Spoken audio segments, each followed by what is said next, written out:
Ipinaliwanag ni Pangulong Ferdinand R. Marcos Jr. ang iba't ibang mga dahilan ng pagtaas ng presyo ng bigas, hindi lamang sa Pilipinas, kundi maging sa iba pang mga bansa. Sinagot ito ng Pangulo sa kanyang vlog kung saan natalakay din ang ilang issue. Nagbabalik si Alan Francisco sa sentro ng balita. Game na sinagot ni Pangulong Ferdinand R. Marcos Jr. ang tanong ng ilang Pilipino na lumiham. Tinanggap ng Office of the President sa Bahay Ugnayan ang mga sulat. Ang Bahay Ugnayan ng isa sa mga museum sa Malacanang na bukas sa publiko. Pumukaw sa atensyon ni President Marcos ang galing sa pag-uwit ng mga Pilipino dahil ilan sa sumulat sa kanya ay may kalakip na drawing. Ito yung isa pa, may picture din. Alam mo, napaka-talented talaga ng Pilipino. Kasama sa liham ang sulat ni Erica na interesadong malaman ng politika at kasaysayan sa bansa.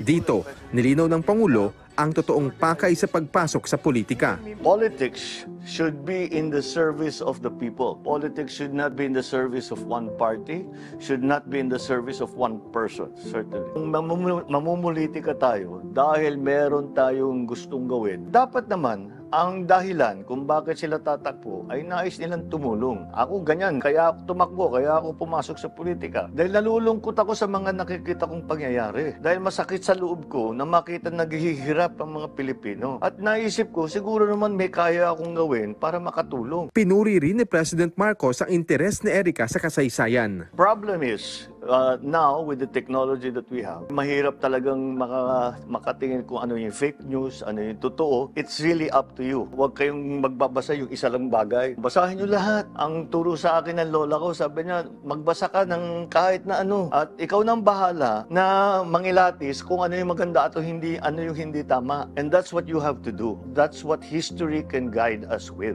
Because we have experienced this before. Politics is essentially about the human condition. It is about an ideology that you hold dear, a principle that you will not compromise, so that you can help the people, so you can be of service to the people. Not to yourself, not to your party, not to your family, but for the people. Wala ring penong sinagot ng Pangulo ang isang tanong ng letter sender kung ang BBM ba ay nangangahulugan ng bigas biglang mahal.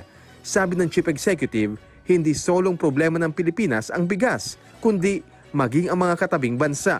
Pero kung titignan po natin, kahit na yung mga nag-e-export na mga bansa, ay tumataas din ang presyo nila, halos katumbas lang ng pagtaas nandito sa Pilipinas. Sa Vietnam, where they export millions and millions of tons every year. Sa Thailand, ganun din. Ginagawa natin lahat upang naman ang produksyon natin ay maging sapat na hindi na tayo nag-i-import, mababawasan ang mga inputs kung tawagin para sa ating mga farmer. At sana naman may stabilize man lang natin yung presyo ng bigas. May nagtanong din kung aalisin na ba ng gobyerno ang mga jeep na siyang pinakasikat at murang sakyan ng masa.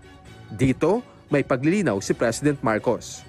Totoo na nga naman ang jeepney kinikilala na sa buong mundo. Hindi po natin pinapalitan ang ating traditional na jeepney. Ginagawang lang nating modern. Dahil yung pagkalinipat natin, ang gagawin natin electric yung mga yan, ay mas malaki ang kikitain ng ating mga nagpapasada. Dahil ang cost per kilometer ng mga electric na bagong modernized na jeepney ay mas mababa. Mas maganda nga ang kita ng ating mga nagpapasada.